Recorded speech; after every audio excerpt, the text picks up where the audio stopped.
All right, I think we're live. It says the Hangout on Air is live. What is going on, everybody? Welcome back to Terminator 101. I'm Eddie Green, and on the other end of this Hangout session is Gershom, Reese, Wetzel. bam, right there. So I'm so happy. Right, this is awesome, man. Like I've always wanted to do something like this because I watch a couple live stream shows on other channels, and I really like what they do with their shows. So I wanted to kind of emulate that and have it focus solely on, for the time being. We'll see what happens as the show progresses, but for right now, it's going to be dedicated to Terminator and specifically the new film coming out in November. So let's see here. I'm trying to see. First of all, we apologize if there's any technical flubs here. We tried to work out as many as we could, but I'm trying to see if I can get the chat here. See who's in the chat. Turn that off. How's it looking on your end? It's looking good. I got Daniel on with us and Morgana. What's up? How are y'all doing? Right. Let me pull up the video here on YouTube. Give me 1 second. Yeah. Live. Let me mute that. Make sure that's good. Bam. All right. I got it too. There we go. Live chat. All right. Yep. So we got, well, we got alien anal, but yeah, we'll call him Daniel. Daniel. So let me see here. Let me pull this over if I can. This is the fun part. The fun part that you would think would have been worked out, but only so much you can do. All right, there it goes. But all right, there we go.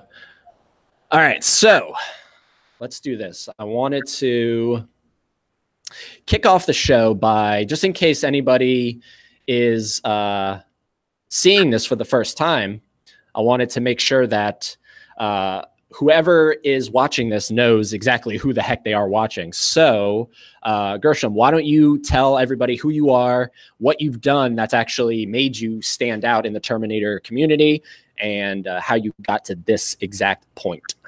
Okay, well, so I write and direct independent films, just at small micro budget type stuff here in the DFW, Texas area. And back after Terminator Genesis came out, I made a fan film called Infiltrator. It's on our Texan Projects channel. It was kind of a test footage for us. We wanted to do a feature length fan film, Terminator fan film. And our whole thing was, well, yeah, nobody knows who we are yet, so let's see if we can make a film, and if we hit it out of the park, then yay, and if not, we just file it under fan film and be like, yeah, it was our mulligan, that didn't really count, But right now, it's doing pretty good. I mean, about 73,000 views, I think, mostly from the comments. We're happy about that. I was really worried early on that it was going to be like, the cast and crew watch it a couple of times and then it just kind of like disappears into the oblivion of the internet, So, but that's been our thing. And then we've been running a bunch of fan theories and stuff like that, ideas about what might be in Terminator Dark Fate from the Infiltrator's Facebook page. Yeah, guys. I mean, seriously, if you have not checked out Infiltrator, first of all, it's going to be linked in this video. I think it already is. I think I put it in there. But definitely go check it out, because that was really my introduction to Gershom. He sent me the link and said, hey, if you want to check it out, check it out. And I did. And I was blown away by it, because considering that it's a fan film, when you watch this, you're like thinking to yourself, this is better than every other sequel that came after T2, and it's a fan film.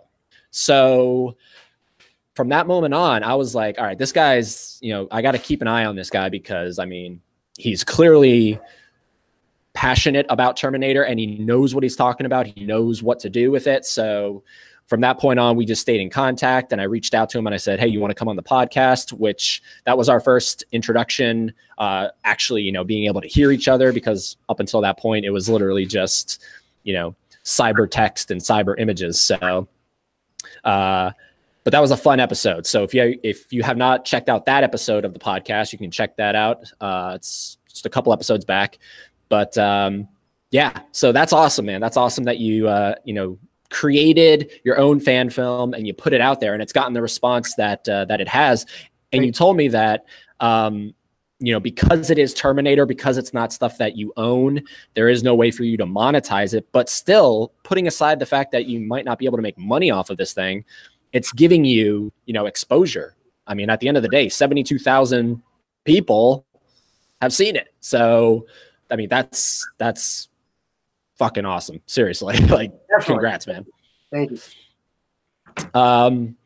So that is how Gershom came to No Fate But What We Stream. That's basically his journey leading up here.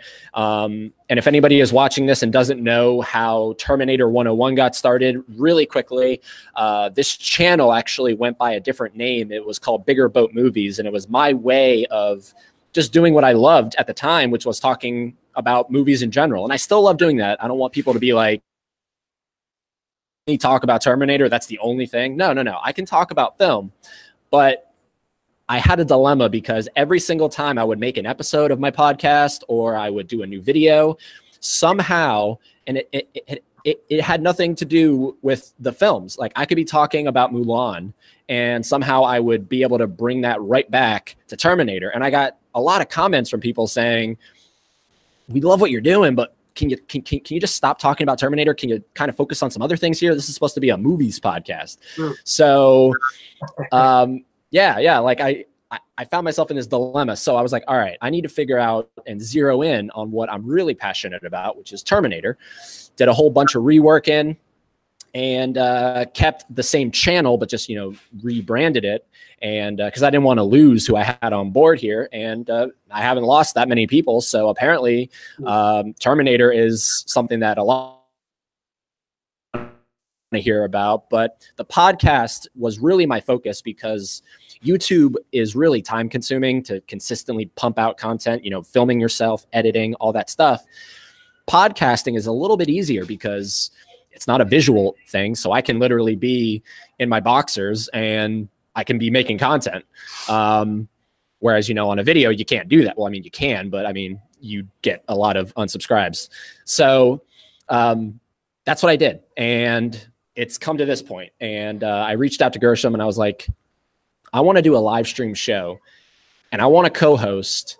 And I've thought about maybe one or two other people, but at the end of the day, it kept coming back to you. So I reached out to him, and here we are, guys. So that's the story about how No Fate But What We Stream was created. And the way this show is going to work, we're going to, you know, obviously see the way it flows and whatnot, but we're going to kind of split it into two parts here as best we can. The first part will be Gershom and I talking, you guys talking in the chat room as well. And after we, you know, talk for a little bit, then we'll kind of open it up to the chat room and whatever questions or comments you guys have, and we'll kind of respond back to that. So if you guys have pressing questions or anything of that sort that you really want answered by either myself or Gershom, wait until the second part, because we may or may not miss it as, you know, the chat's going up. So let's kick it off, man. Let's kick it off with Terminator Dark Fate, because not long ago, it debuted, and by it, I mean Paramount. Paramount debuted some new stuff at CinemaCon, specifically 6 new images, which are actually a part of the cover of this episode, and the footage, which is not publicly available as far as I know. I don't know if you've come across it yet, but I haven't been able to see anything about it. Have you? No.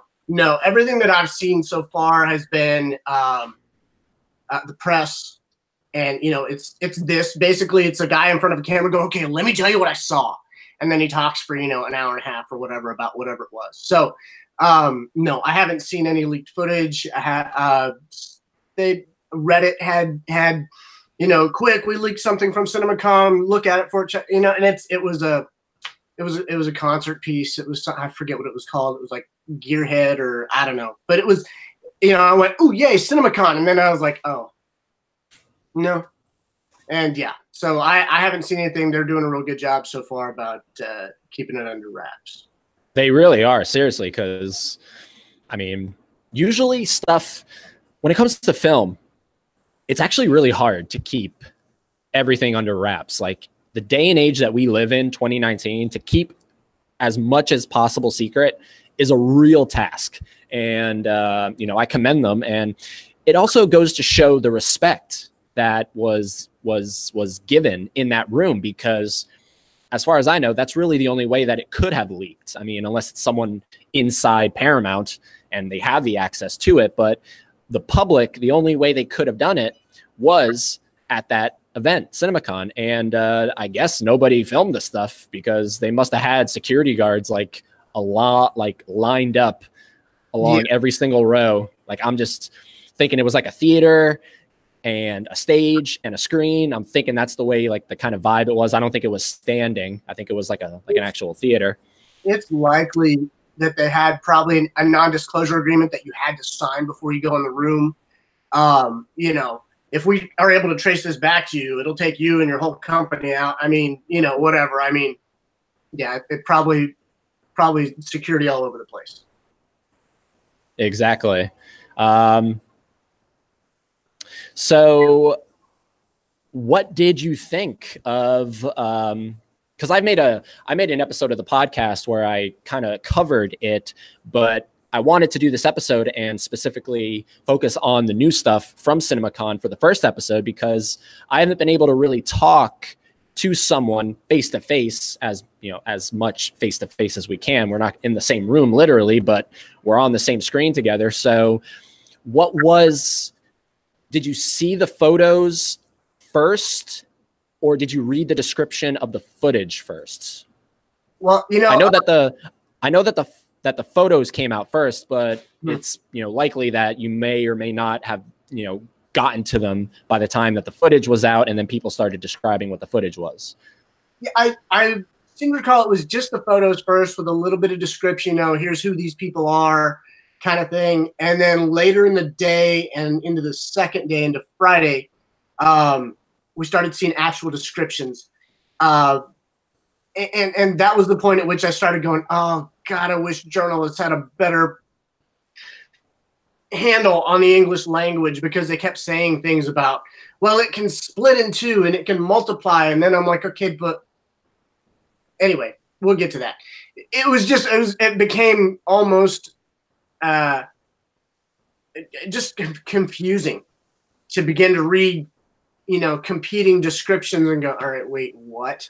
You know, your mind starts going, okay, he's talking about this and this guy's talking about that, and it became a plate of spaghetti, really. Gotcha. So you saw the photos first. So what were your initial thoughts just based on the photos? And I've said this before, that looking at a photo is actually really hard to critique, because I mean, they're professional photos. I mean, we can't look at them and be like, they don't know how to take a photo. They do, but at the end of the day, it's just a still image of a character in a scene that we have no idea what is going on, the context of the scene, what it's about. But like, what were your initial thoughts? And just off the top of your head, kind of putting you on the spot here, and I'm going to do the same thing, ranking them from your least favorite photo to your favorite photo, like the one that was just like, that's the money photo. Okay. Well, we'll go in reverse order then. The money photo for me was definitely Sarah Connor. Just absolutely badass image. You know, I think the rest of them kind of all tied for second place. You know, I was like, oh, this is good. This is good. Oh, wow, this is really, because the thing that really hit me about this was the visual aesthetic in these 6 images, and also in the Danny, Grace, and Sarah image that was released last year. They all have the same traits as the first 2 films.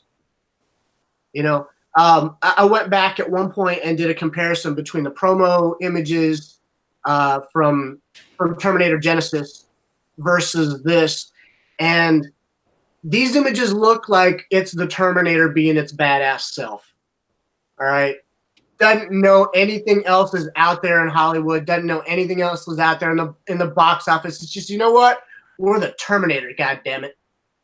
Okay. Whereas when I went back and looked at the Genesis images, they very much look like they were trying to be the next Marvel. You know? So I had that criticism right out of the gate. I was like, boom, that's the Terminator. That's the movie that I wanted to go see 3 different times now in the movie theater. Okay. So it hit me with that right out of the gate. It looks right. It just looks right. Yeah, I saw your comparison between the weren't those for Entertainment Weekly, the ones that the Genesis did? I believe so. Yeah. Yeah, and you know, I actually really like Entertainment Weekly for the most part. I think that they when they do those exclusive photos and photo shoots and whatnot, they usually hit it out of the park. And yeah, I think, because what's really interesting is I wasn't the hardcore Terminator fan that I was, or that I am now, back in 2015. So when I saw those photos, they didn't really do much for me either way, but I can definitely think now, if I would have seen those just based off of those photos, they don't, like, I would have been like, my alarms would have been going off immediately. I would have been like, what does this have to do with anything? Why are they, like, it looks like they're at like an airport. What is going on here? Versus the Terminator Dark Fate ones, which literally look like, except for Arnold's, I think Arnold's is the only one that comes off to me as a literal promo photo that was maybe done after the fact. Like, they were done filming and they were just like, hey, Arnold, we need you to stand over here and pose real quick. Versus all the other ones look like they are actually taken from the film. Everything that I've seen so far, and I've said this before, I mean, I still to this day, nothing has like really alarmed me in the way of being like, okay, whoa, hold on, we're kind of, I don't know if this is a good thing or a bad thing. So far, everything is literally positive for me. Right, exactly. All the bits of news that they're dropping, I'm sitting there going, okay, that sounds close to my expectations. You know, when you start doing things as a filmmaker that are way away from people's expectations, that's when you almost start getting people kind of pulling back, you know. And a lot of the things that they've teased, a lot of things that they've hinted at, especially that very long interview with Tim Miller and James Cameron, the things that they were talking about, I was eating that up. I'm just sitting there going, yes, right, yeah, okay, on point. And these images, again, they all come through and they look like the first 2 movies. You know, it looks like the third part of a set. Whereas the images that they had, and you know, for the time being, at the time, because it's what we had, when there were images released for Rise of the Machines and for Salvation and for Genesis, there were, you know, some of these things you're sitting there going, well, yeah, I mean, it's the people, it's the guys, you know, okay, I'm curious. It's not what I remember in the other 2 movies, but I'm curious. Okay, so that was kind of the thing I think that kind of hooked you in. Whereas this one, you're like, that's a Terminator movie. Everything about the way it's lit, everything about the way, I mean, it's not just the actors in front of the camera. Those are the characters in front of the camera. You know? True. Something that I actually recently screenshotted on the Paramount Pictures Twitter that really kind of just got me even more hyped was, I guess this was when CinemaCon was actually happening, and it says, I'm probably going to butcher this guy's name, but Jim Giannopoulos returns to the stage to introduce Terminator Dark Fate, calling it, quote, a return to the intensity, grit, and spectacle of the movies that first captured our imagination decades ago, and reveals that, quote, the story picks up where Jim Cameron's last left off with T2. And the reason I brought that up, one, is because the quote is, it returns to the intensity, the grit, and the spectacle that have really been apparently absent from especially T3 and Genesis. You could argue Salvation, but that was watered down. And then the second part is the fact that it picks up after T2. And I've commented on some of your posts because you posed the question, like, are they going to include Sarah Connor Chronicles in this or not? Right. And I don't think that they are. They may they may not have like explicitly said also Sarah Connor Chronicles, but they kind of subtly said literally everything. Right. Novels, comics, all that stuff. Forget everything. The only thing, T2 3D, forget it. The only thing that's canon is the Terminator and Terminator 2 Judgment Day. Right. And rightfully so. Rightfully so. We literally do not need anything else in the canon for this next story, because that's the purest approach possible, I think. Right. Yeah, my thing about the Sarah Connor Chronicles, I felt like that show had it had the same tone. It didn't make the mistake of making the Terminators out to be some kind of joke, you know. And I really appreciate it for that. It did have humor, but it was dry humor. It was dark humor, you know. Charlie Dixon, you know, he's looking at Cameron. He goes, "You, on the outside, you're pretty as a picture, but on the inside, you freak me the hell out." I mean, it was great, but it wasn't a joke, you know.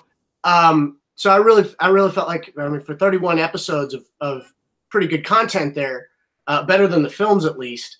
There's a part of me that kind of goes, that might be a bit of a loss. But yeah, you're right. It really only needs the feature films, and it really only needs this film to complete a trilogy and to bridge that gap between the original cast and this new cast that we're moving towards. Exactly. And I want to kind of just shoot over to the chat room here really quickly, because I just want to acknowledge just who's in the chat room. First of all, we have Rickson, Cybergana, Daniel. We'll call him Daniel, and they're saying really interesting stuff. So I just kind of want to jump back and forth here. So Rickson saw the photos first. Cybergana says Linda Hamilton looks defiant as hell, and then sends 5 hearts. We know Cybergana is very much on team Sarah Connor, as I think we all should be, because to really quickly jump back to the photos, it's for me it's a toss between Arnold and Linda. I mean, right. But I do think the one that does stand out the most is the Sarah Connor one, simply for the fact that everybody that complained about that initial photo of the 3 women and saying that it looked too polished, it looked too clean, it looked too, like a literal like Photoshop kind of deal going on. Yeah. I think the photo of Sarah literally took away all those complaints, because if you put both of those photos next to each other, yes, you can see the first photo is clearly more editing went into that one. It's definitely a 100% promo. Like, here are the 3 leading ladies, and we edited the crap out of this thing. Versus the other one looks like it's out of the film. And you can see the lines, like the very subtle lines in her face, and you can see the more detail in her hair, and she just looks incredible. Like that's why I made up that collage of her going from Terminator to Terminator 2 to hopefully Terminator Dark Fate and being the trilogy. And I looked at those 3 photos and I was just like, this woman has aged so well. Like, she looked amazing in 84. She looked incredible in 91, and she still looks incredible in 2019. Yeah. The Arnold one is I think the one that most people gravitate towards, just because it's Arnold. And something I liked about the Hollywood Reporter Q&A with him and Miller was when he said that Arnold just expected to come back. And that's, I think, how a lot of people feel too. They feel like, yeah, we almost take it for granted, really. Like he has to be here, Right. But like, what about all the other ones? Like the Gabriel Luna one. I loved that one. Yeah. I was gonna say that one. That was the one I think that telegraphed the most to me. I saw that and I thought, all right, that's a T1000 ish. Whether, I mean, and the initial descriptions they started talking about was something about how he can split or divide into two Terminators or some such. So it sounds like they're doing an endoskeleton with T1000 skin, which is kind of like the TX, but maybe they're not going with the onboard forearm weapons. There's this article that I keep going back to called Super Terminators on the James Cameron Online site. And it really is good about talking about how, the three movies, the biggest deviation that they have is they start making the Terminators out to be almost superheroes. How they can take so much more damage and things like that. But when you come back to the first two Cameron films, they're very plausible machines. Even the T1000, it's got its limitations. There's certain things it can't do, And then when it starts actually taking core damage, to the molecular memory inside of it and whatnot, it's a believable degradation of the T1000's capabilities. So, but yeah, that photograph in particular was like, ooh, I like what I'm seeing there because he's got the bulk of a T800 almost, but he's got the bearing of the T1000. Yeah, and did you see on his Twitter? I think he posted something like an artist illustration with like really wide shoulders. Have you seen that? No, I haven't seen it. Mm-mm. Oh man, let me see. I'm gonna play around here because I do believe that I'm like technology insufficient when it comes to that kind of stuff. But we I'm gonna see if I can trust them, right? Yeah, right. I'm gonna see if how do we do this here? Hold on, because I want to bring it up and I want to show you guys, or like I want to show you exactly what I'm talking about here. So hold on, let me go. Maybe do here. That. Gabriel Luna Twitter. It's an incredible illustration. I mean, it's definitely done for laughs and whatnot, but right. I think it actually like really fits the character very well here. Let me see. Okay. It over to a screen share. Screen share. Your entire screen. Yes. Share. Can everybody see that? Can you see it? Or no? Yeah, in my chat window. Oh wait, whoa! Oh my God, no! It's like going like infinitely.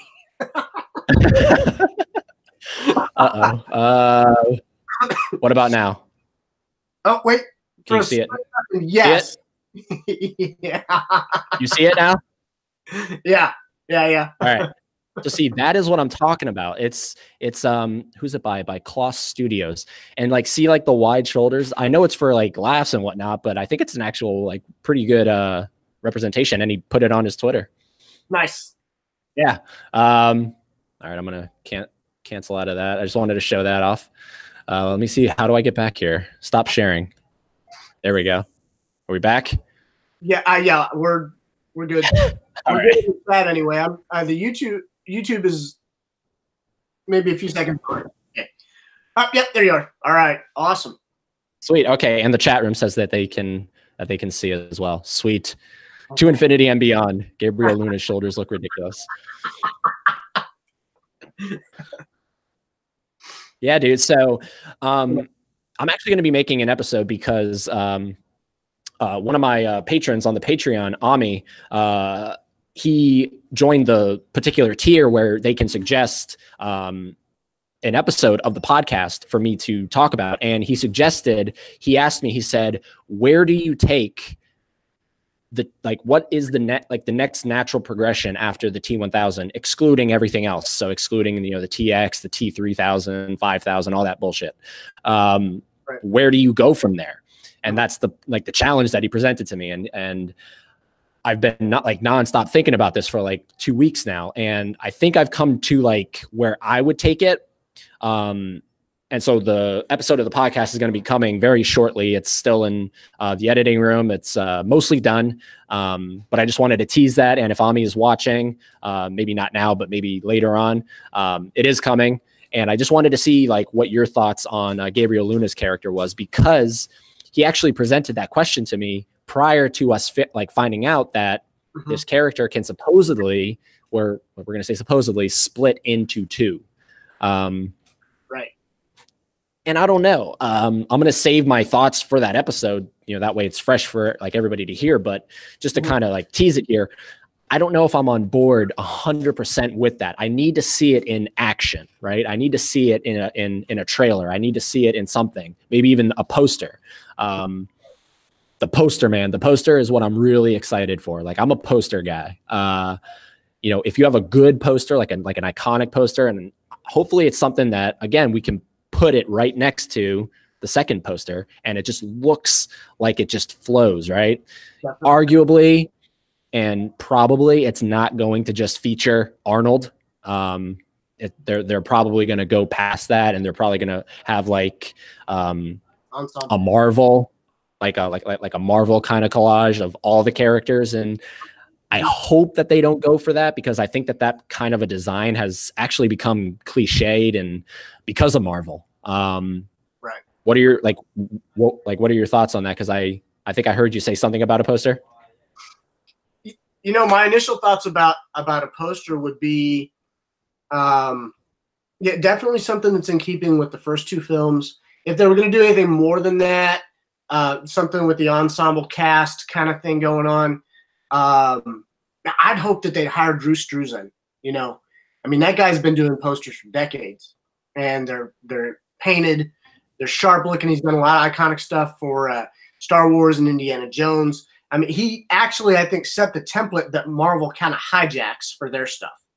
So if they were going to do anything that wasn't just one Terminator, a Drew Struzan thing would be good.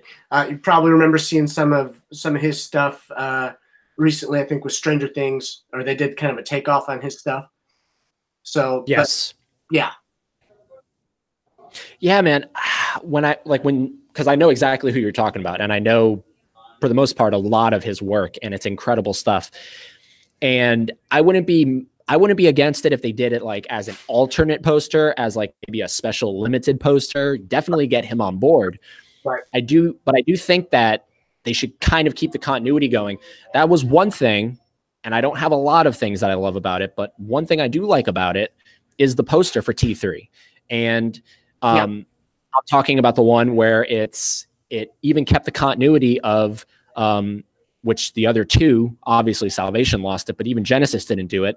The keeping just the name Schwarzenegger right above the character. So you have Schwarzenegger, and then you have his face in the T3 image, and then below him you have a bunch of the T800s, and then the one TX walking.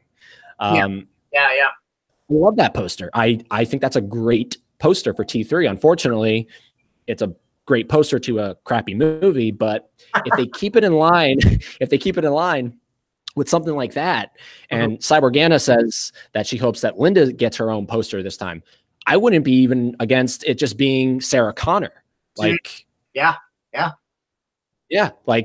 Think about that. Really try to like everybody watching, try to like actually assemble that in your head. So if you were to put these back to back to back, you would have Arnold, and then at the end of the trilogy, wherever they decide to take the Sarah Connor character and not kill her off with leukemia, you have Sarah Connor in her iconic image. And if that's the official poster, I am so on board with it. I'm not against it at all. Like, I think as long as you design it correctly, aesthetically, beautiful. Right. I agree. Yeah, they there seems to be a lot lately with posters. Just they've become so rote. So just here's another one. You know, it used to be, like you said, being a poster guy. You know, it used to be the thing that you'd wait for, the poster, the trailer, all of that kind of thing. These days, it's almost like they just kind of plug and play in Photoshop. Yeah, I don't know. I just got my fingers crossed. I want to go back through here. Let's see here, because we have someone else joining us. Heroes Throw. I think I'm saying that correct. Heroes Throw says modern film posters are all about an actor's ego. I hope they go more subtle and art focused. Oh, okay. So that's Alan Steen who's watching. Alan, what's going on, man? He's actually working with me to design the official logo for Terminator 101. So that's awesome. Yeah, definitely more subtle and art focused. I think that might be a good approach there. Cybergana says that the T3 poster looks cheap next to 1 and 2. Do you think so? I could see where she's coming from. I mean,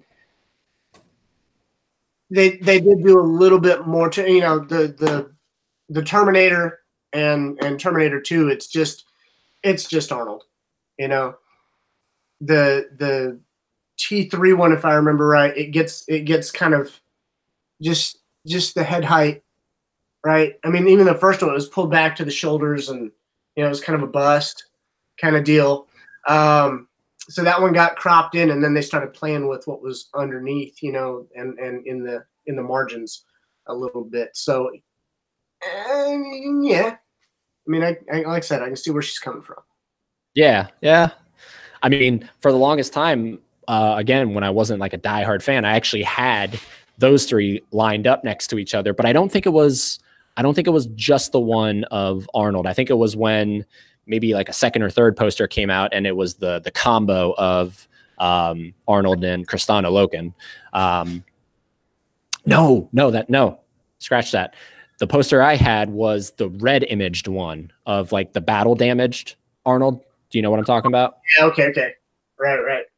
Yeah, and it didn't actually have any of the something that always irked me, because my T1 and T2 posters, they had the film credits underneath. This one literally just had Arnold and then the logo T3 Rise of the Machines, and it always bugged me that it like didn't actually follow the continuity, and it didn't have Schwarzenegger above it either. And who knows where that poster is now, but yeah, what sucks, dude? What sucks is I recently moved, and I was stupid enough to not actually frame my posters. I just put them up on command strips, and I moved, and I was like, all right, well, now it's time to take them down, right? And I thought I was doing it right, and both of them teared. Like, they both, yeah. So I ended up getting rid of them, and now I have a T1, and I'm having a T2 shipped actually as we speak.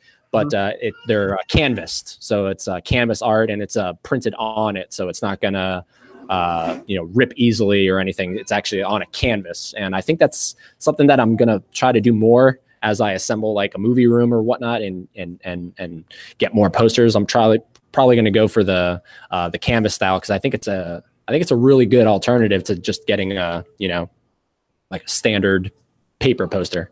Right. So let's see, here else do we have here? Lance Cox says, I feel that Luna will pull it off. Yeah, I think he will. I think he will. I actually have never seen anything with him. Have you seen anything with him in? No. Nothing. I hear he plays Ghost Rider in one of the Marvel shows. Yeah. That's the only credit that I remember hearing about him, but I haven't checked it out, man. I mean, Marvel is, in the last year, Marvel is so far off my radar, it's I have friends who on Facebook are going, so what are you gonna do to prep for Endgame? And I'm like, I'm gonna watch Terminator 1 and 2. Yeah, man. Because Marvel is just so I don't even care anymore. I don't need to see the end of that. Terminator's coming out. Yeah, no, like I fall right into that same category. It's just I think I've seen 1 or 2 out of the 22 movies. I don't know. Yeah, maybe. Let's go with 22. Let's go with that. Yeah, I don't know. Gonna have to refresh. The rest of the chat isn't showing up on my end. Oh well, hopefully you figure that out, Cybergana. Hero Star says he was great as Ghost Rider. The best thing about Shield season 4. Oh, it's all right. All right. Yes. Yeah. All right. Well, I guess we got to take your word on it. Was he better though than Nicolas Cage? I don't know. Ooh. I don't know.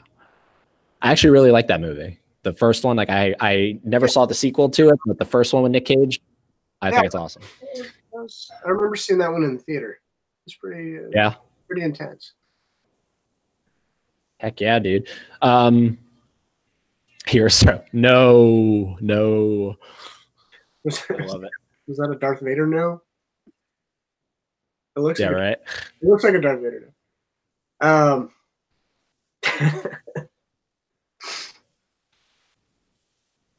So this is like really cool because I was supposed to do this today and it actually kind of fell through. I was supposed to record the audio commentary with Claudia, who is Maria in the new film, right? Yeah. And it's been rescheduled because the app that I needed her to download, her phone is not capable of downloading it. And she has to borrow one of her friend's phones and there was no friend to borrow it from. So we are rescheduling that. But it was really cool to find out that the 2 characters in that main scene that was shown at CinemaCon, the bridge scene, that's who that is. The 2 people that run over to Mackenzie Davis's character after she materializes on the bridge is Claudia and Daniel, who have both been on the podcast previously. So once I confirmed that and saw that on her account there, I thought that was so cool. Like I never actually thought about it. And I never actually put 2 and 2 together that Grace's character, Mackenzie Davis's character, steals the clothes from Daniel Ibanez's character. I think his name is Miguel.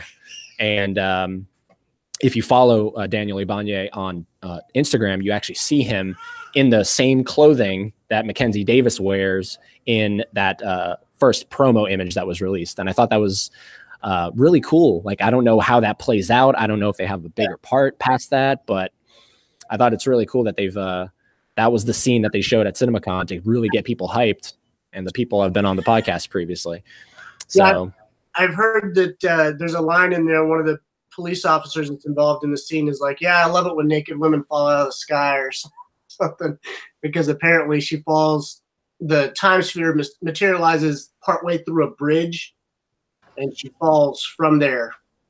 Yeah, I thought that was really interesting, that description, that it's like something like, I think it was Colliders who I heard describe it, is that it like is in between the bridge. So it's like, I don't know how else to describe it, that it's like literally in the bridge. I don't know if that's correct or not, but everything that they've been describing, it's really weird. So it has me thinking, why is she falling?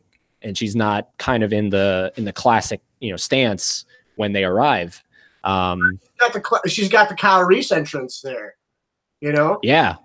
I mean, she's falling into the setting, definitely. Now I wonder if it's going to be though. I wonder if it's going to have the same intensity as that hit in the first film, or if it's going to be very kind of CGI'd and whatnot. Hopefully they do it the way obviously they did it in the first film and just literally have a guy fall off a ladder and splat on the concrete. Definitely. Yeah. Hopefully it's not like, I don't know. Hopefully it's not. I always hate when I see stuff like that. And I know that's really specific to pinpoint, but like when I see a character like fall and like hit something, and I know she's like a hybrid, I think that's where we're going with that. It still is like, it never looks right. It always looks really goofy to me. So that's what I wanted to ask. Like, where do you think this film is going to be? Because Luna actually recently tweeted that they're like doing post-production motion capture now. Really? Yeah, it was him, a couple of the effects guys, and Tim Miller. And it was a photo of them, and Gabriel Luna was in like a motion capture suit. Oh, nice. Yeah. I mean, obviously for 2019, you're going to utilize more of that technology, but I wonder how much of this film is going to be practical in camera kind of stuff. Right. What are your thoughts on that? Like, do you think that this film should actually, embrace the technology or kind of fall back a little bit to some of the older techniques just so that you kind of keep that visual look the same, which is another thing that all of the Terminator sequels past T2 haven't, because they've utilized so much CGI. Right. Yeah, I've heard Tim say that they're embracing kind of that low budget aesthetic, but also they have a big budget feel that we haven't even seen in T2. So I'm assuming that means that we're going to see a lot of it where they could go practical, they did, and where they just had to do something that was digital, they did. Gotcha. Yeah, because in that like reel of like behind the scenes footage that was released a while back, and then it had the footage of Arnold looking like really strange with his shirt, that like red shirt. He was like chilling, drinking a beer or whatever. That stuff. A lot of that footage had blue screens behind it, and it got me a little worried. It got me like just a little worried of like, okay, please don't make this movie an overblown CGI spectacle. Please, like, utilize it correctly, but don't rely on it so much. Yeah, see, Rickson, I want more practical effects and less CGI. Exactly. I mean, I don't know. From what I understand, it is the cheaper way to go. And talking to Peter Kent, who was Arnold's stunt double from I think it was 84 to 96, he said that, that was part of the progression. It was, a lot easier to just digitally do it. You didn't have to worry about risking lives. You don't have to worry about whatever. It is a lot easier to do that. But unfortunately, it's still to this day something that really, I think, detracts if you don't do it 100% correctly. And I use Avatar a lot as an example. As beautiful of a film as that is, I know that what I'm looking at is digital. I still know it in the back of my head, right? Versus something like watching Aliens, right? That film is actually in camera stuff, and the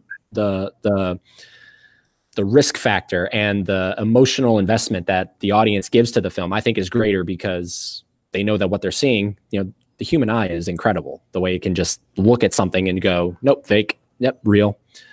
And that's the way I, am. Of course, I don't let that kill my experience. So like when I watch something like Avatar, I'm, not constantly going fake, fake, fake.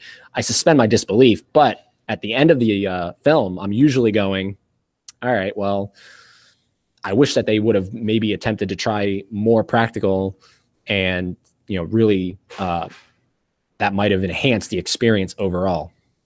I don't know. Absolutely. Yeah. Okay. So one of the comments here,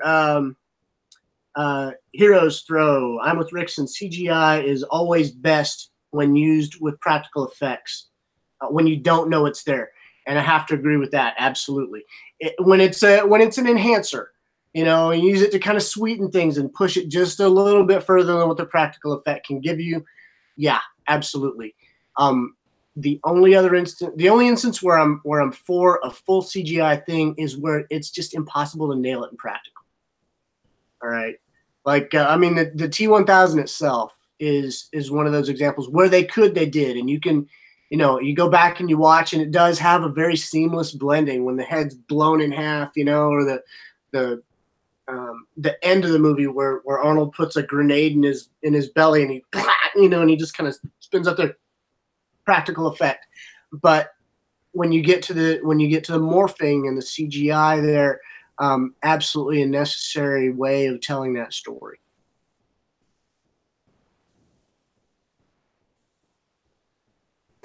Yeah, no, exactly. I mean, T2 is probably like one of the best examples of blending it seamlessly, right? So you'll go from a shot where it's a Stan Winston animatronic puppet, whatever you want to call it, and then the next shot will be something that they couldn't achieve in camera, and it's cut in such a way that you're looking at it, and if you're not really like, if you watch it the first time, it goes right by you, and you think that you're just watching this seamless thing that started out when you saw it, you just were like, okay, that's real. Like I could clearly tell that's the character and his head is blown open.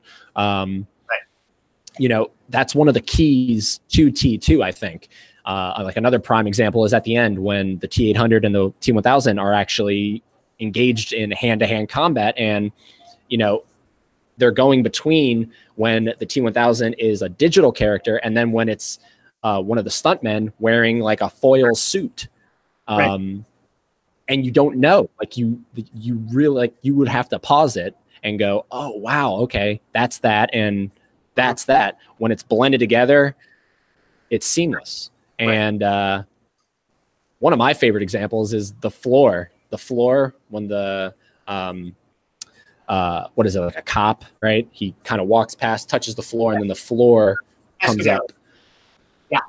Yeah. When the cop walks by, that is so seamless. Every time I watch it, I think that's the most seamless thing I've ever seen for a film from 1991, especially. Just the way that floor just comes up, because it looks like an actual floor. Like it looks like I'm looking at an actual just shot of a floor, and then it comes alive. Like it doesn't look fake to me at all. Absolutely. So hopefully that's the kind of route that they go. As long as they blend it seamlessly, I'm totally for it. What do we got here? We got Cyborgana. Just remember that Wolf of Wall Street had tons of CGI in it. I don't know if that was like, wait, is that a joke? I'm trying to figure out if that was. You know, you guys can judge me. I never saw that one. Sorry. I got nothing. Oh, okay. I did. Yeah, it was a good movie. Alien says, yep, totally, Reese. A lot of filmmakers overuse it and break laws of physics with it. That's an instant disassociation moment. Exactly. Yeah, exactly. Rickson says, I saw a photo today of Davis and that male couple. They were shooting that bridge scene. Davis, new to arrival. She was wearing a blue robe, maybe, and there was blue screen behind them. Okay, I know what photo you're talking about. Yeah, that was on what is that? That's on Daniel's Instagram. Yeah, I don't know. I know I've seen behind the scenes of them like shooting in actual physical locations, right? Like streets and whatnot. So hopefully this film is not a film that takes place on nothing but a movie set. You know what I mean? Like a built movie set. Hopefully they actually kind of went out and utilized some surrounding areas, sort of the way T2 and T1 did. Yeah, I believe, I want to say Barcelona, Spain, maybe was one of the locations that they released early photos from. And then the sound stages out in Budapest is where some of the movie was filmed and created. And I don't know if that was where they had like a lot of the C5 footage or not, but it also seems like there was a lot of military stuff in the background for that. Yeah, exactly. Yeah, I remember seeing that stuff too. I don't know.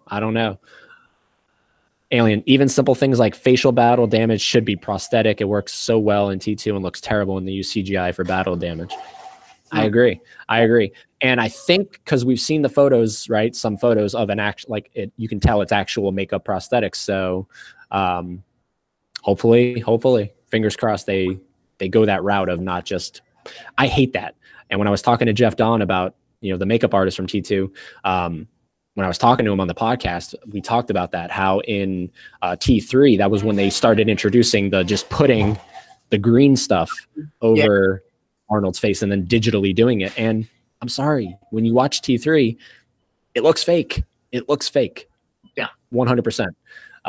Versus something like looking at T2 and at the end of that film, oh my God, like I can't believe that that is actual prosthetics. Like it looks like it has depth to it. It looks like it goes into his face. It's incredible. Right. Yeah. You know, the puppet work that they did for the first movie has always fascinated me. And I know a lot of people, they give the eye scene a lot of grief, but I don't know, man. I would much rather see that than some digital version of it.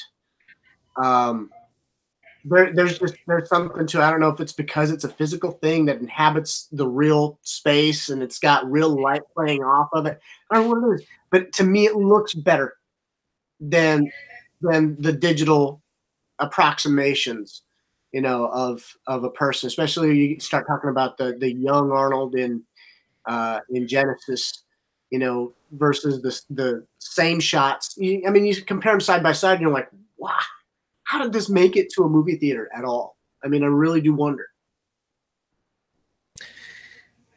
I don't know, man. I do not know. The one thing that, because they really haven't, in terms of the footage that they showed at CinemaCon and the descriptions, after the bridge scene, it just seems like it was just kind of interlaced random stuff, right? That they showed, probably with, I think they said that there was the Terminator theme underneath, but it was like done on guitar, if I remember correctly. And I thought that was really cool. I thought that was a really nice touch. I don't know what the score is going to sound like. I mean, obviously no one does, but the fact that, you know, Junkie XL is the composer now, I think we're in good hands. But there was really nothing else that came after that bridge scene that really kind of stuck out to me, because it just seemed like it was, like, from what I read, it seemed like it was cut really quickly, sort of trailer-esque. But what do you think about, because I know I have some thoughts, like, what did you think about the arrival of Sarah from out of nowhere? Like, I hope in the film I hope it doesn't play out like that. Like, this is the first time we're seeing Sarah. Like, I hope we get some kind of just a couple quick shots to explain where, like, how she even knows to get there. Like, that's the thing I'm not putting two and two together. Like, it doesn't make sense how she knows to go there. You know what I mean? Right. Yeah, I don't know. That seems like the kind of thing that would be it seems like it'd be a good opener for her. I mean, you know, to roll up in a Jeep, to get out, blast something, you know. I mean, who wouldn't want that intro, right? But at the same time, I get what you're saying, because it's been what, 24 years since the last time we've seen her. And you keep hearing this thing about, well, they've got a young John Connor body double that they're going to do a digital, you know, Eddie face on.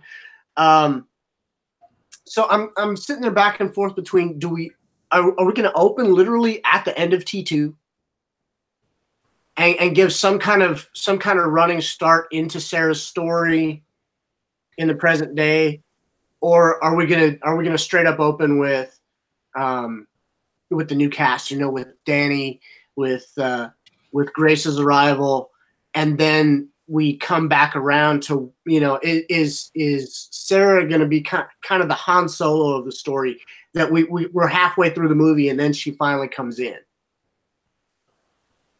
True. Yeah, we don't know. And that's the thing is at this point, it's just endless speculation, because we have not seen the footage and we don't have a trailer. When that trailer drops, even if it's just a teaser trailer, when we actually can see this film in motion, that's really when it's going to start to get interesting, because we'll be able to really kind of start moving the puzzle pieces around. Right now, it's literally just, you know, what would you do for the story? What would I do for the story? Right. You know, and it's fun, but at the same time, it's almost frustrating, because it's like, we're probably wrong, first of all. And second of all, it's just like, when are we going to get this trailer? When are we going to get this first trailer? I don't know. I think what the speculation was late April, early May. So we're getting close to it. I am surprised though that they didn't release anything footage wise from CinemaCon like publicly. That was a little weird to me. Like, Yeah. why was it literally exclusive to that? But yeah, I don't know. Whether or not we open at the end of T2, and I would actually be down for that. I would be down for, and then maybe that's how you utilize Brett Azar. And then what is that kid's name? Jude Coley. Jude Coley, yeah. Yeah. You know, that'd be awesome. That'd be awesome. Whether or not they do that stupid idea of, remember that article I ranted about for a while from Screen Rant, retconning the end of T2 and the death of the T800 or Uncle Bob. Yeah. Oh God. Yeah, it's just I have no idea where that theory came from. They're definitely not going to go that direction, but I am interested to see exactly how they connect T2 to Terminator Dark Fate, because I do believe that that's, you know, something that they're going to play around with a little bit. Probably not the whole film, but they're definitely going to play around with it. Right. I want to say it was the Terminator fans who released a video saying that they did a de-age on Linda. Oh, really? Yeah. Oh, nice. Same day, I think, as Brett Azar and possibly Jude Coley. So I really think what we're going to see is something that is a pickup at the steel mill or just shortly after. Possibly the novelization for Terminator 2 has John run and pull the junked arm out of the gears of that conveyor, and he runs back up with it and he throws it in. So I'm wondering if they're going to go back and tie that up for us on screen. Interesting. Yeah, because I actually haven't read the T2 novel yet, so that is an interesting kind of way to take the story there. Yeah, I don't know.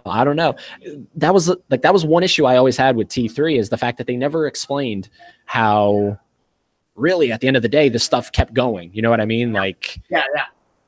I mean, I'm all for ambiguity and, you know, leaving it up to our imagination and whatnot, but I think certain things you kind of have to lay some groundwork and just kind of give us like a little, you know, sentence or two. It's like some exposition. Okay, here's how this is still going on. There you go. Now you're happy. They didn't even do that.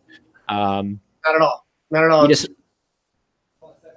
We were left to kind of assume that it that it was probably the arm. But it would have been cool to see that. So like you said, I hope that they kind of tie it together like that. I think it'll be a nice way to eventually, when this is out and we can watch it at home, ending T2, and then assuming it is the true T3, you put it on and it feels like it's just a natural progression.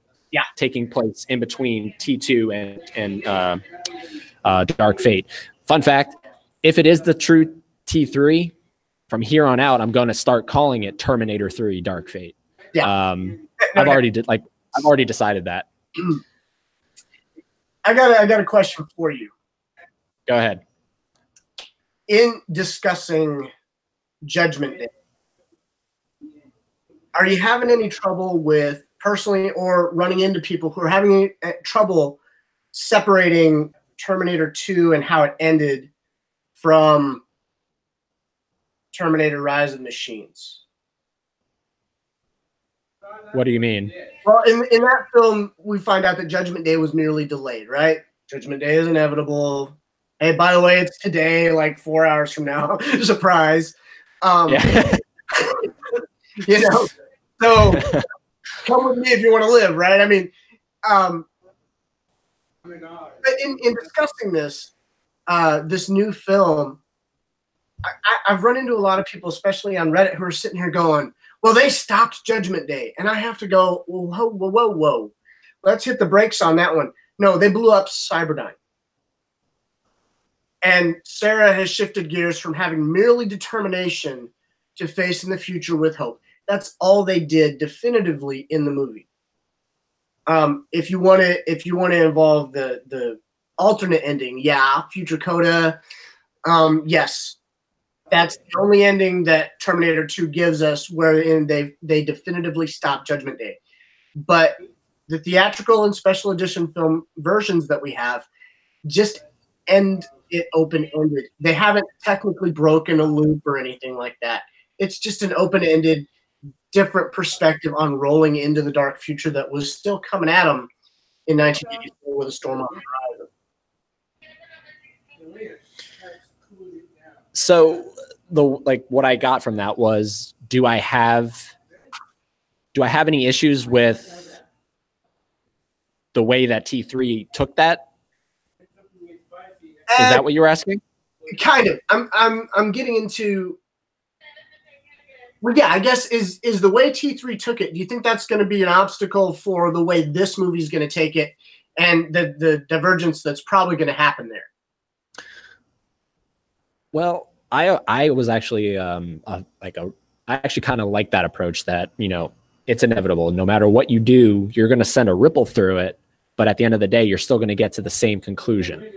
Okay. I actually kind of like that approach. I mean, some people, you know, that I've, you know, heard that, okay, well, by doing that approach, you kind of almost just totally, what am I trying to say here?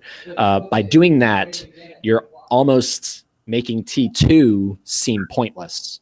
Okay. All right. And I understand that, like, mentality. I understand that it's like, okay, well, everything they did was for nothing because they didn't change anything. But, you know, that's realistic. That's life.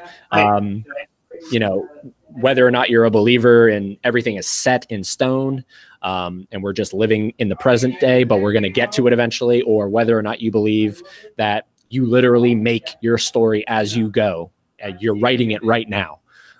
To me, it's cool that, you know, you try your hardest, but you've come to find out that even in your, you know, your hardest efforts, nothing worked, and, you know, you're screwed, and this is the destiny that you have to face, and then make what you will of that destiny. That's, I think, a cool approach. And I think that was your question. If it wasn't, I'm sorry. That's what I got from it. Right. I'm kind of getting into that idea of what is the Terminator story all about? In Back to the Future, we have this idea that you can go back and you can kind of jiggle the handle, you can kind of jink with things a little bit, and then you go back to where you were. Oh, look, it's different. Okay, and for me, that works as an adventure comedy. All right, that's an adventure comedy quality. I'm going to go back. I'm going to kind of mess with some stuff. Oh, whoops, I broke that. I'm going to fix it. I'm going to put it back. We'll just duct tape it into place. And then I jump home and I find out, wow, my parents are actually pretty freaking cool now. Okay, but for the Terminator cycle, for that whole story, for me, it almost seems appropriate that it's kind of a tragedy. You know, that it's actually kind of a thing where you're like, no, we lost. Up until this point, we went right up to the brink. You know, I think that's part of the nature of science fiction, basically, because it is sort of a moral tale. It's almost kind of required, really. Yeah, I mean, I like that approach too. I mean, I definitely agree with what you said about the you know, action comedy kind of approach to doing it all, and definitely makes sense. And I remember seeing your post about that, and I was like, yeah, definitely makes sense for me. I don't know, man. I don't know. I just hope that Dark Fate feels like a natural progression. Hit my hat there. And again, I know you're a big believer in that this is all one timeline. I'm a big believer in that this is two timelines we're dealing with. William Wisher, co-writer of T2, is a big believer that this is like 5 timelines by the time we're on T2. You know, that's the beautiful thing about it, and that's why I love it. And there is no saying that Eddie is right and Gershom's wrong, and there is no saying that Gershom's right and Eddie's wrong. Definitely. It's just what makes you happy, the way you can kind of fill in the gaps, make it make sense to you. That's the beauty of it all. And I hope we don't get a lot of not exposition, but just really kind of descriptions on how all this stuff works. that's honestly one of my favorite things about the Terminator franchise is a lot of it is just literally up to your imagination, and you have to kind of figure out, okay, well, how does that make sense for that to make sense for that to make sense? You figure it out, you know? Right. That's awesome stuff. I really do appreciate that with the franchise. Looking over here at the chat room, we got Demetrius. I think I'm saying that right. Greetings from Greece. Glad to be here. Glad to have you here, man. Greetings from Florida and greetings from Texas. Fun fact, dude, I got to tell you something. I actually never put 2 and 2 together until very recently when I realized that your production company that you started and co-founded and whatnot, Texan that's how you say it, right? Texan. Right. But I love that it's not Texan, it's Teksyn. Like, I love that. Like it like the way it looks and everything. It obviously has like a very, were you going for like military kind of? Pardon me. Yeah, our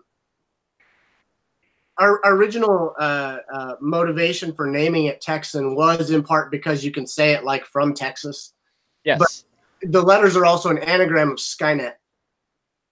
So, and because our first project was to do a Terminator film of some kind, that just kind of seemed to be the thing that made sense. But, you know, then of course, beyond anything Terminator related, where we're getting into our own properties and things like that, we have the ability to, you know, to say, well, we're from Texas, so it's Texan, but not Texan. Gotcha. Yeah. I don't know. Like it hit me one day. I was like, I know he's from Texas. So clearly if that's how you say it, that was one reason why.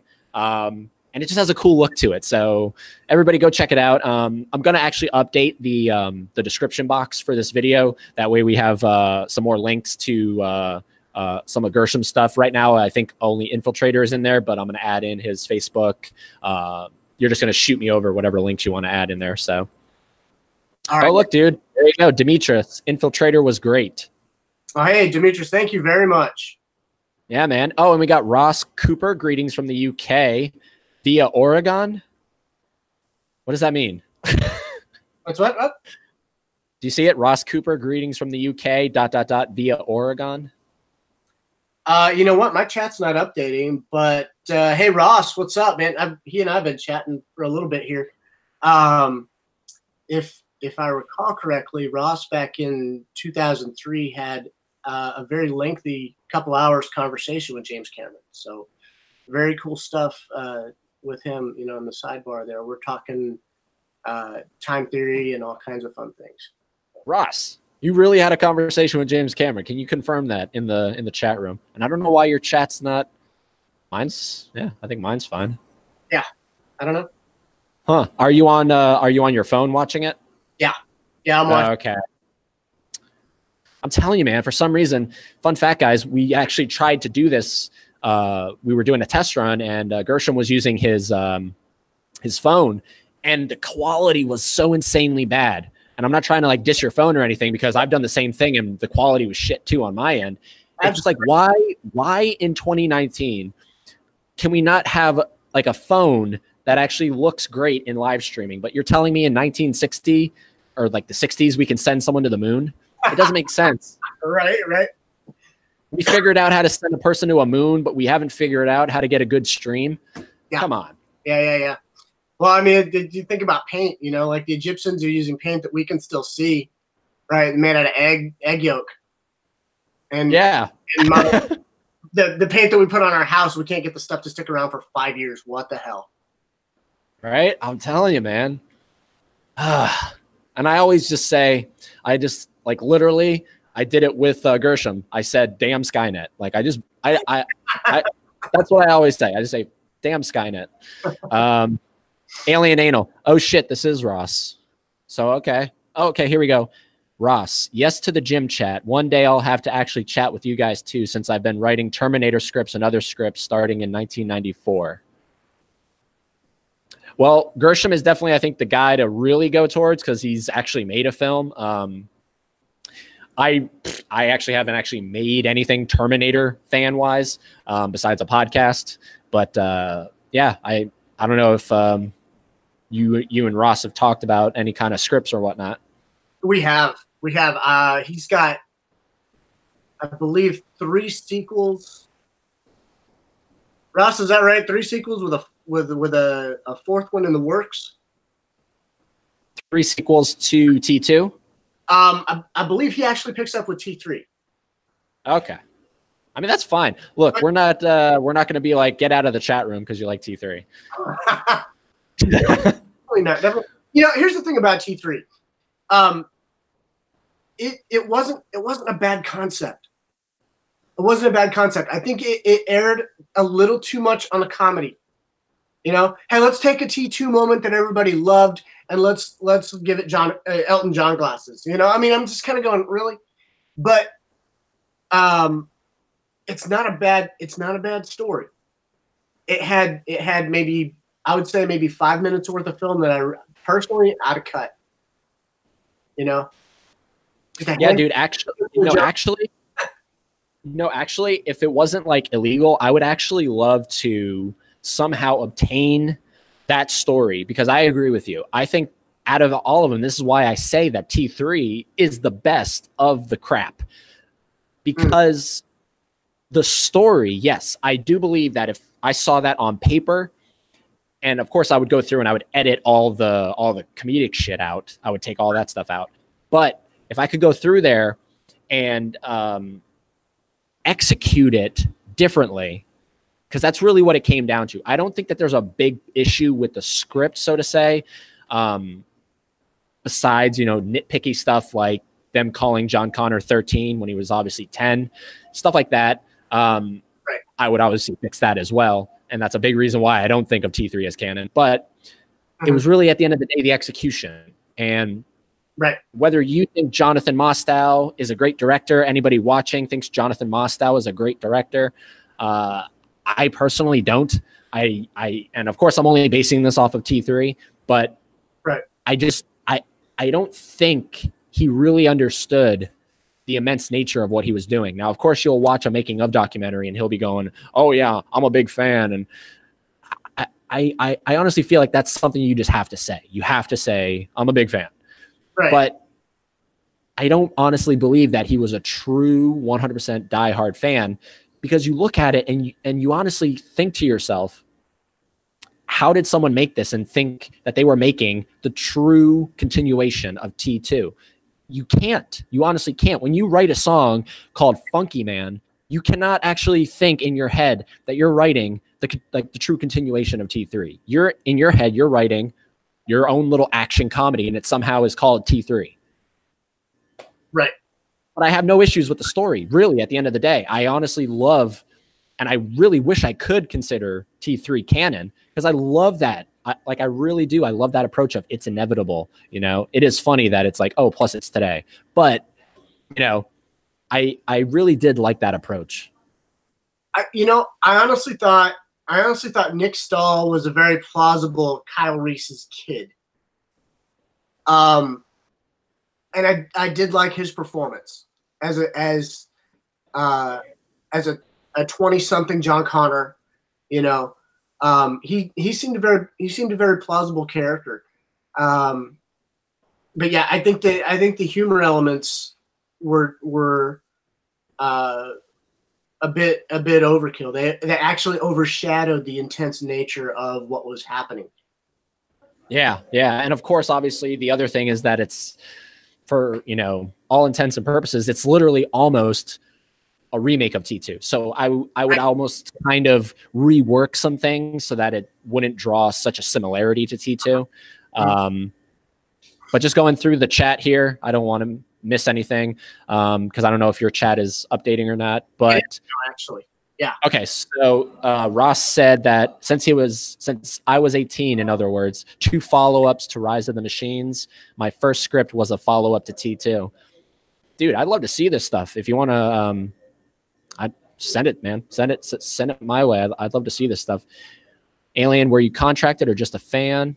Cybergana, I'd cut everything but the TX. Yeah, you know, the TX is, I actually have no issues with Kristanna Loken's performance. I do think it's a little too close to Robert Patrick, and she's, you know, she said that Robert Patrick was a big influence on her, and I think it shows. Agreed. So hopefully Gabriel Luna doesn't do his best Robert Patrick impression, and hopefully he does his best Gabriel Luna. We'll see. We'll see. What do you think this thing's going to be called? Gabriel Luna's character. Oh yeah, the T7000. Here's the question. The question is, if the T1000 is the advanced prototype, was Gabriel Luna's Terminator developed before it or after it? Good question. Because being a T800-ish endoskeleton, and if I remember right, one of the descriptions said it's Gabriel Luna, and then it morphs like a T1000. The T1000 part separates, and there's an endoskeleton still standing there. So I'm wondering, I'm like, all right, so was this the Terminator that was on the way to developing T1000? Skynet was like, I want a T800 endoskeleton that can morph. Hey, wait a minute. Why don't we nix the endoskeleton completely and do a prototype that's just the liquid metal? Okay. I don't know if this is going to be like our officially T900 or if it's going to be our T1100 or 1200. You know what I mean? So I'm not really sure where it fits between, because you've got a 600 series with rubber skin, then it goes to an 800 with no mention of a 700 series. And then you go from 800 to 1000. So are we going from 1000 to 12, or are we scaling it back and this is 900 in between? I don't know. Yeah, man. And that's something I actually really like about you, because I'm not someone that actually thinks about all, like, with the characters. I don't really think about the technology that's involved. I don't think about, you know, all the fancy terms, the nanotechnology, the you know, whatever you want to say. But I love that, you know, someone like you actually sound like you could sell this. Like, you could walk up to someone's door, knock on it, and assuming they have never seen Terminator, just be like, hey, we're developing this new thing. And by the end of your visit, I do think that you could sell someone on this is like an actual thing that's in development. Versus me, I'd be like, yeah, it's liquid metal and it can stab you in the eye. I don't know, man. You know, that's actually some pretty direct terminology right there. That might get them. Yeah. Well, yeah. I mean, that's what I love, like, about you, is like you think. And I don't know if I'm just like naive to it all, or I just choose not. Like, I don't know what it is, but I don't really think that far into like how all the stuff works. But I love that you do, and that's why, you know, one reason out of a bunch of reasons why I was like, you're the guy for this show, because you're gonna really have like an educational way of kind of saying stuff. Versus me, I'm just kind of like a Joe Schmo saying stuff.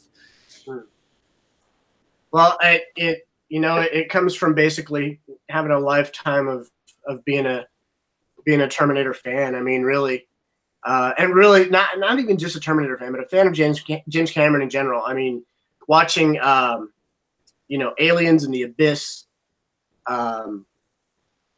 and then following, you know, with Titanic and Avatar. Titanic was really a beautiful thing to me because of the attention to detail of basically rebuilding the ship. Yeah.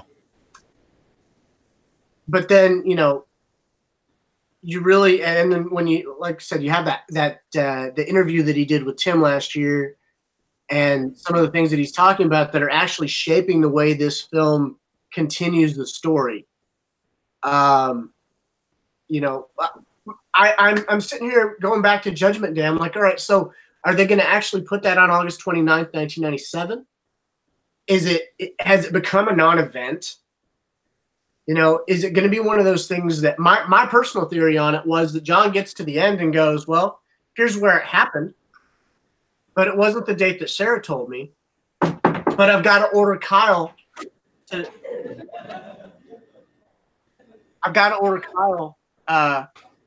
you know, to tell her that, because it's what I remember. If she doesn't get that kind of motivation, then maybe things will go a different way. You know, butterfly effect, like maybe we come out losing because you know, she rationalizes, I could be dead by 2020. You know, I could be, it's not my problem. Maybe I'll have lived the life that I want to live, and it's somebody else's thing now. Yeah, I don't know.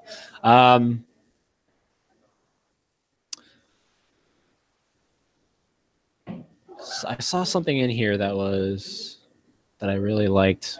Where did it go? Scrolling back here a little bit.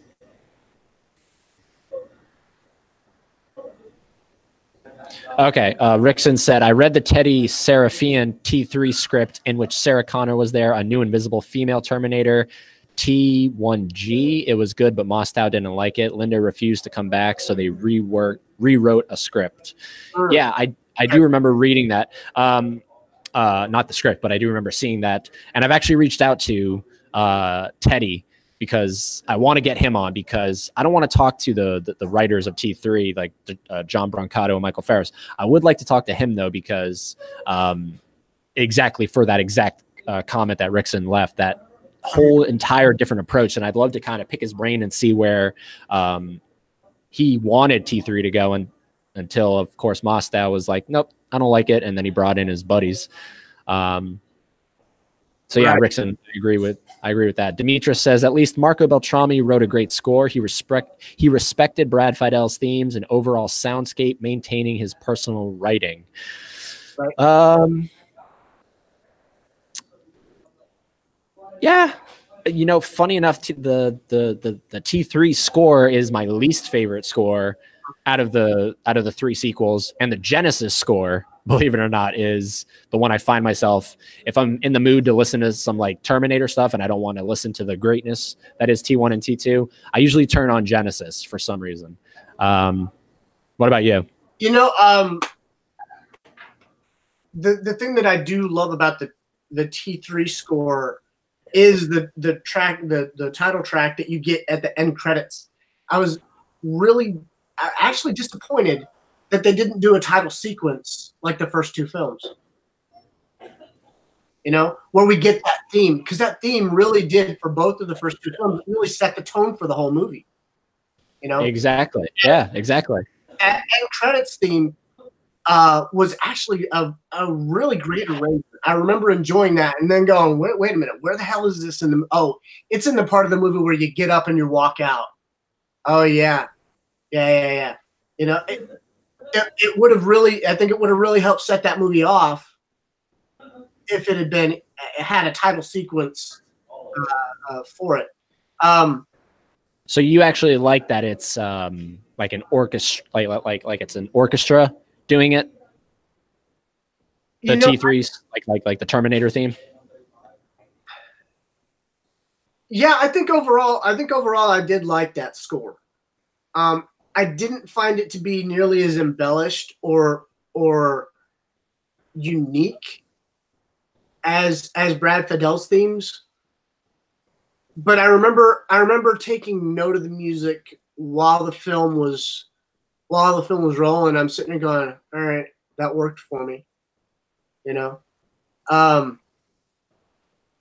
But because it wasn't Brad, it was one of those things where I every time they change something like that, it's almost a fourth wall break. You know, like I literally sit there in the midst of the thing going, do I like it as much? No, I don't. All right, this ain't working. Do I like that as yeah, actually I do. That's okay. But then it ends up being kind of these roadblocks, these kind of speed bumps in the process of watching the movie, you know? So that's always, I mean, even if I absolutely walk out of Dark Fate loving it, it's probably going to be a thing where I go immediately back in, get another ticket, and catch the next show just so I can watch it for the pure enjoyment. Yeah, dude. Oh, man. I am this is probably going to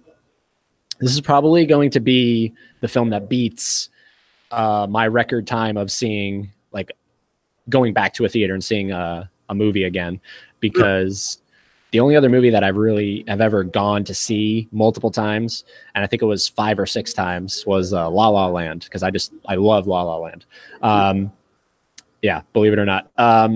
And I I think that this is going to top it because I do, assuming it's good. If it's, you know, if it's great, if it's the true sequel to T2, I'm probably going to see this. Like, I'm probably going to go so many times that the people at the theater, they're just going to have like a seat reserved. They're going to have they're going to have all the tickets ready.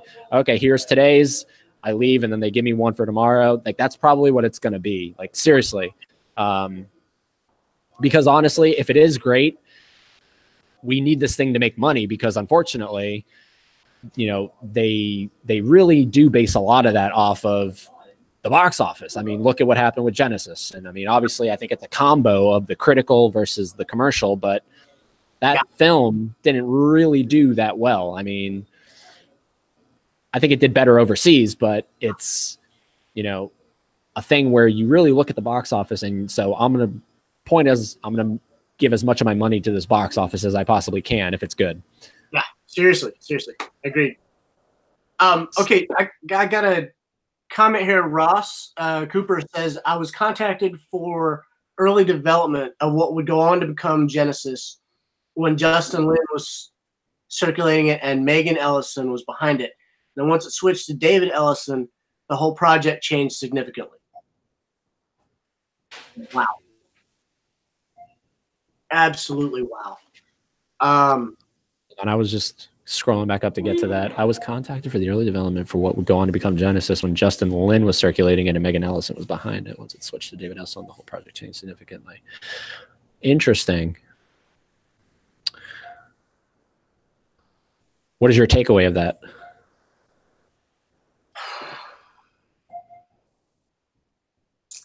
You know, I've been in situations on a very, very small scale here locally where that kind of thing happened. You know, where it's looking like a closed deal. Everything's looking really good, and then something third party, you know, some phone call happens, something happens, and all of a sudden you're out. So Ross, I completely sympathize. I think I'm using the right word. Empathy is where you don't know it from experience, right? Sympathy. Okay. Sympathize with that that circumstance. That's rough, man. But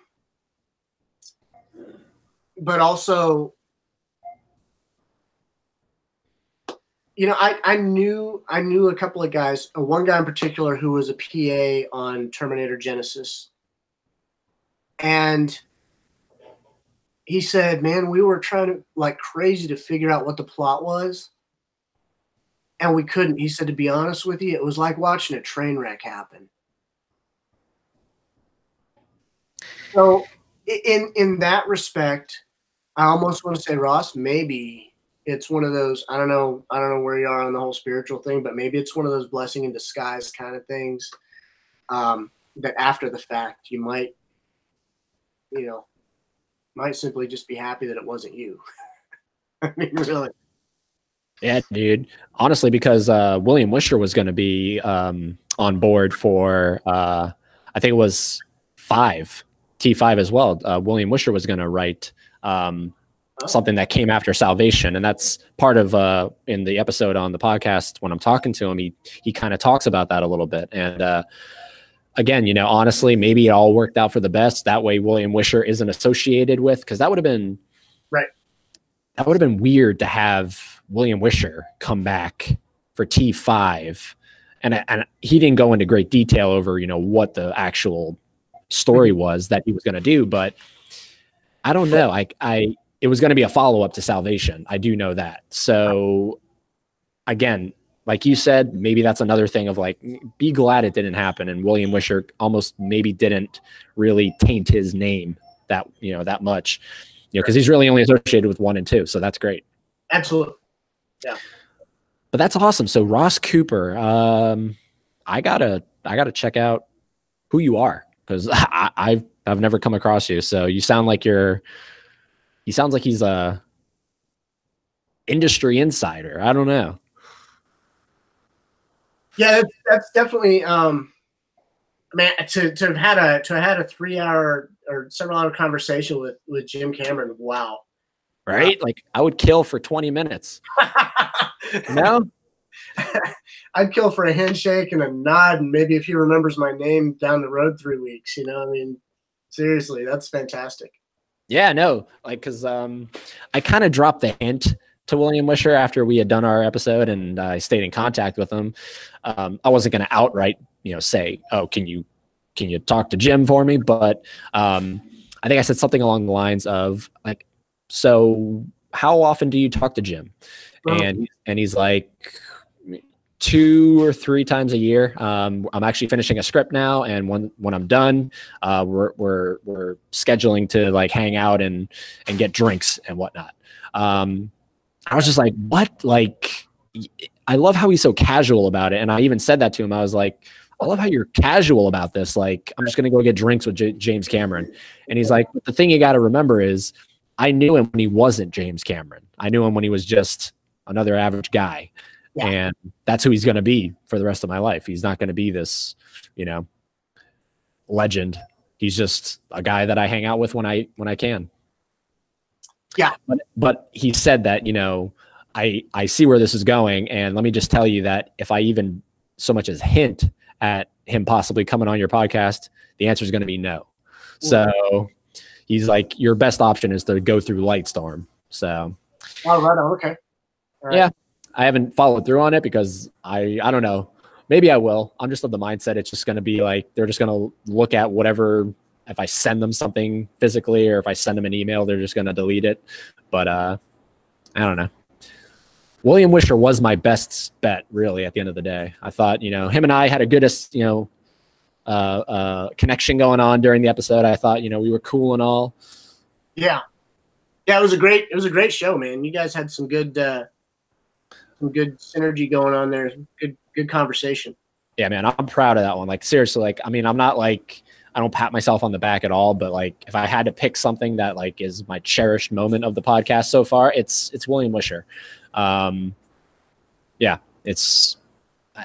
I still almost can't believe that I actually talked to him and was able to like geek out in such a way that, you really don't find anywhere. And if you do, it's a written word. That's why I'm really happy about the podcast and the people I've had on, because it's one thing to have a written interview, but it's another to actually hear them and to have them talk at length. This isn't at like a press event where they only have a limited amount of time.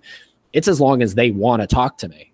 So, I'm really happy with the entire direction that, everything's taken so far. And I'm working on some other people to get on here. So, keep an eye out for it, because if everything goes well, it may top William Wisher. That's all I'm going to say. Definitely. Awesome stuff. Let's see what was Demetrius. Thanks for the shout out there on the Infiltrator score by John Mark Stanley. Yeah, I when he did that, I really felt like he managed to have like a sit down with Brad Fiedel and just kind of like rip stuff out of his head and be like, oh, this is what you were doing? Okay, well, hold on, and then do something really adjacent to that. His original end credits theme was a lot of what you hear in the current cut, except that it was the instrumentation was much more Brad's Terminator theme. And it was at the very last minute, he was like, look, I got one more tweak.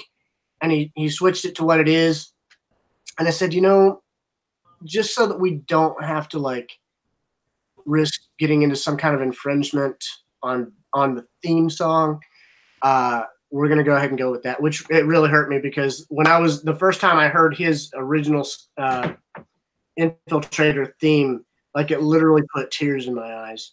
It was really good score. But thank you, Demetrius, for calling that out. Yeah, man, I agree. Awesome stuff. Rickson, I'm glad Linda is back, but the story should be good. I remember I was so excited for T3 and Genesis when I heard Arnold is back, but the story sucked. I'm more excited that Cameron is back. Yes. Cyborgana, get on to Lightstorm. Yes, ma'am. Absolutely. Yes, I'm pretty all Terminator fandom right now just went, yes. Yeah, right. Like, but you know, we'll see. We'll see. We'll see. Well, we'll focus on the chat room here for just a few more minutes. I think do you have can you see how long this has been going on for? You know what? I don't have that. Hold on a second. Let me see if I can pull it up here. No. This thing doesn't tell me time. What? It's just saying live chat.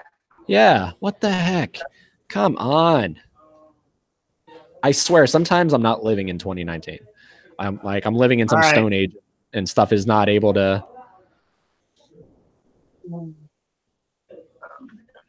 What? Okay. We start good for my time. I've got it's 5:42 right now here. Okay. Okay. I think. Okay. Heroes Throw, nearly an hour and 15 minutes. All right. So I think that's a good time to say that we're kind of going to wrap this up. We're going to head into the last little bit here. So if you guys have any questions that you want to ask Gershom or myself, feel free to do it. We're really going to focus on the chat room because, again, a lot of comments went by that I don't think we were able to check. So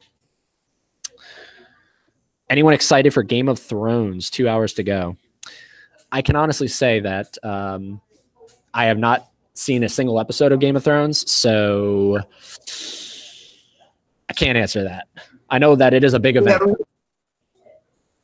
Don't hate me for this, but I've watched a whole 4 episodes, and the reason that I stopped was because I knew that I would binge watch it until I was caught up, and I can't put myself on a week to week, whatever the release schedule is for this last thing, with all that behind me. So my plan here, my master plan, is to wait until this season is wrapped and done, and then get everything and binge watch that.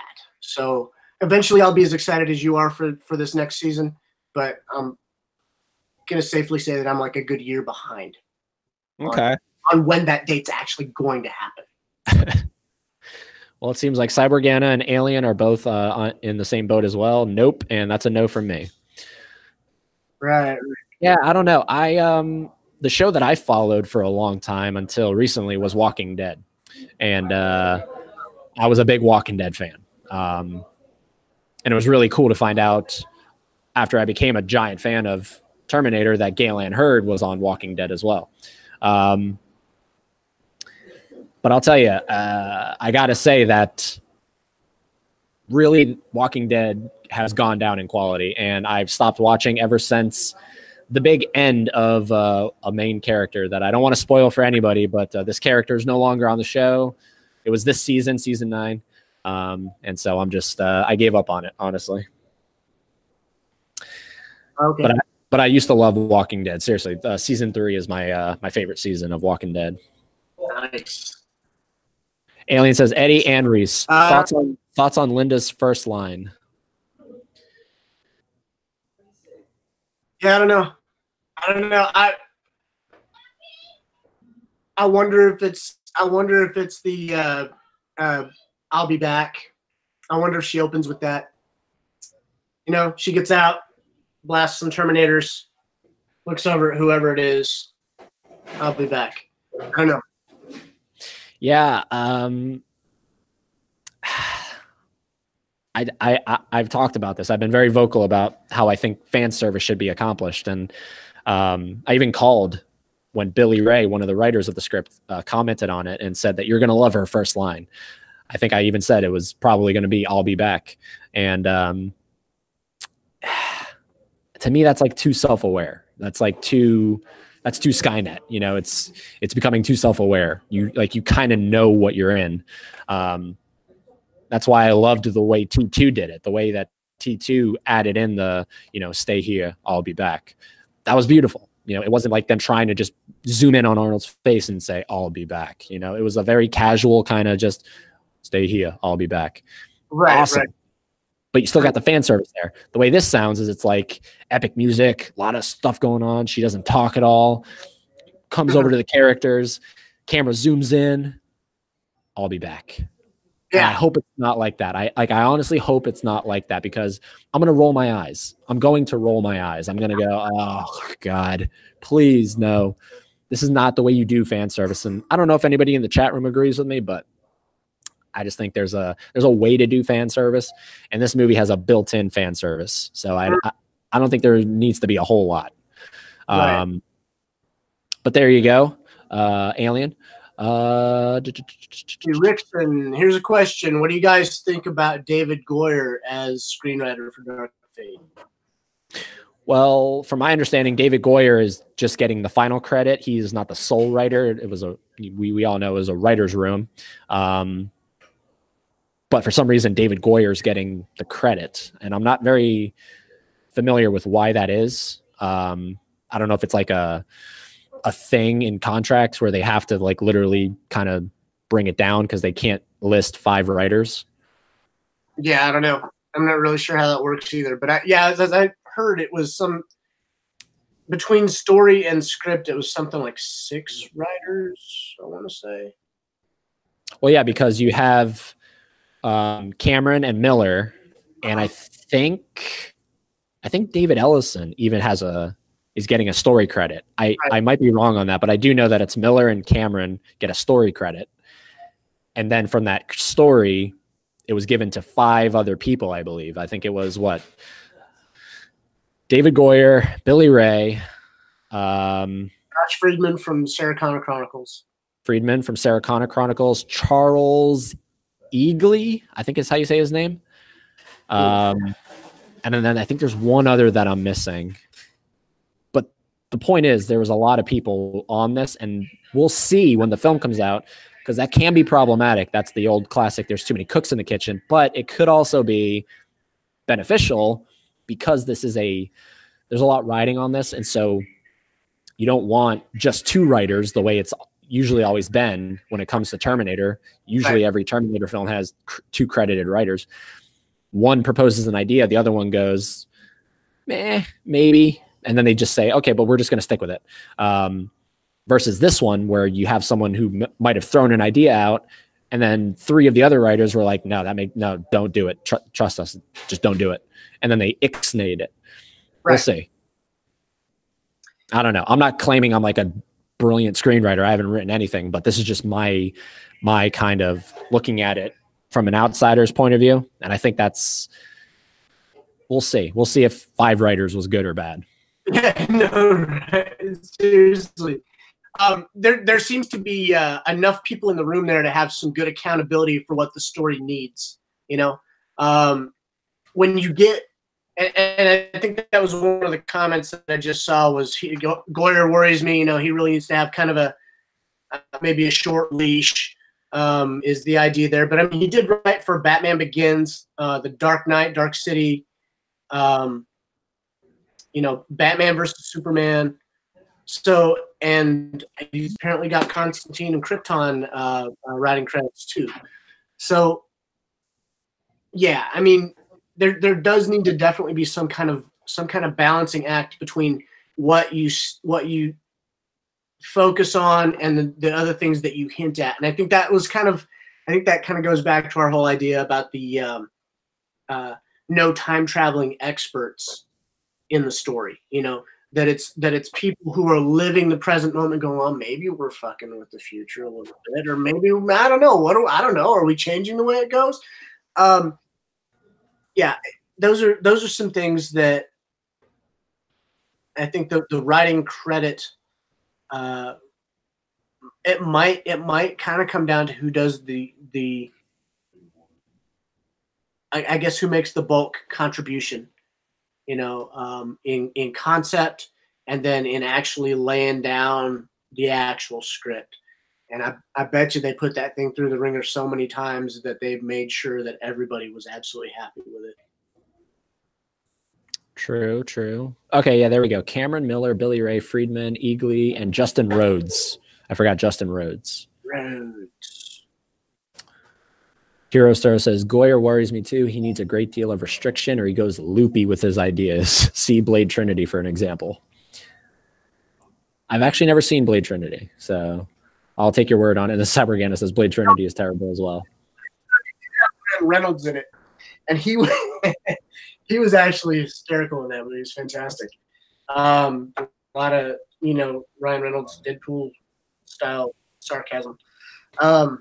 Batman versus Superman is horrendous. Yeah, I wasn't a fan of that. I avoided the theatrical cut of that and picked up the Ultimate Edition. And was that really better? I enjoyed it. I enjoyed it mostly because it was a big enough story that seemed to take time to let you earn whatever the mentalities of the people were.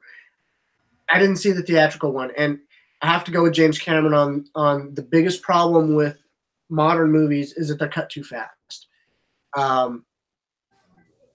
They don't give the audience enough time to mentally agree with the protagonist, or whatever the chain of thought or emotions or struggle is. They don't. I was watching. Well, not watching. I was in the same room as one of the Hunger Game movies earlier today, and I caught that problem. I'm not feeling any of this.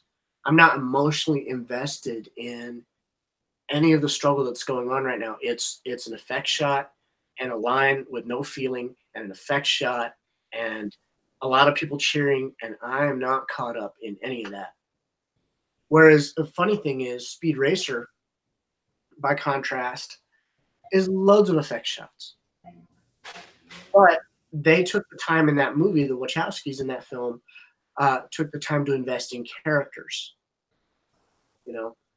So I really felt as far as getting back to the Batman versus Superman thing, the extended cut, in my opinion, took time to invest in the characters. I can't speak for the theatrical because everybody says they kind of shoehorned a lot of stuff in there, and it was one thing after another, and then Batman and Superman fight. Yeah. Interesting. Ross Cooper says, in case you missed this, if a script is rewritten over 50% for an original draft, then the new writer gets credited. Oh, well, there we are then. Maybe that was it. There we are. Thank you, Ross. KB and KQ, when do you guys think we'll get the trailer, and what did you think of the footage from CinemaCon? Well, we actually talked about that at the beginning, so once this is over, you can actually kind of rewind and play from the beginning, because that was really the main topic of this first episode here. Rickson, what are you? Touch on that. Oh, go ahead. If they put the trailer in front of Endgames, then Marvel will be back on my radar. There we go. Yeah. That might be my only reason to go see Endgame. Rickson, what are you more excited for, Endgame, Star Wars, or Terminator? I'm for Terminator. That's why I'm here. Agreed. Yeah, I think that's why we're all here. Absolutely. And then, Ross kind of confirms that. I'm expecting a trailer potentially with Endgame. I have a website I frequent that updates when new trailers are incoming. Check it daily. Will do. Absolutely. Well, there we go. So what? I think probably the next time we'll do this, hopefully probably when the trailer drops, right? That's when you're thinking we'll probably hop on here again. Sounds like a great one, man. Good plan. I'm for it. Heck yeah. So thank you, literally everybody that tuned in, watched this. Means a lot. Cybergana, Dark Fate, all the way. Heck yeah. Appreciate all the support. Go check out Gershom's channel, which is what, Texan Projects, right? Texan Projects. Yep, I'm going to have that link down below. Go check out the Infiltrator film, add to the 72,000 views there. And I'll have a couple other links as well down below. He's going to send me whatever he wants me to link. But thank you guys so much for tuning in. Seriously, I think this was a pretty successful, if I can say it, first episode. Thanks for hosting, guys. Absolutely. It's been a pleasure. And before we go, anything else you'd like to say, Gershom? You know what? Let's make it a hit, guys. I mean, I think finally the movie that we as Terminator fans have been waiting for. Everything that seems to be coming from Tim Miller and James Cameron seems to seems to really resonate with the heart of the story. So unless they do something that's just completely way off radar, I think we've got every reason to be excited about this film. Absolutely, man. All right, well, I got to get going here. They're kicking me out here. So until the next episode, guys, Gershom, thank you, man, for joining me here. This has been an awesome time. Yeah, glad to. Looking forward to next time, Eddie. Heck yeah, man. All right, guys, we'll catch you later. And you know what you got to do in the meantime. Keep on terminating.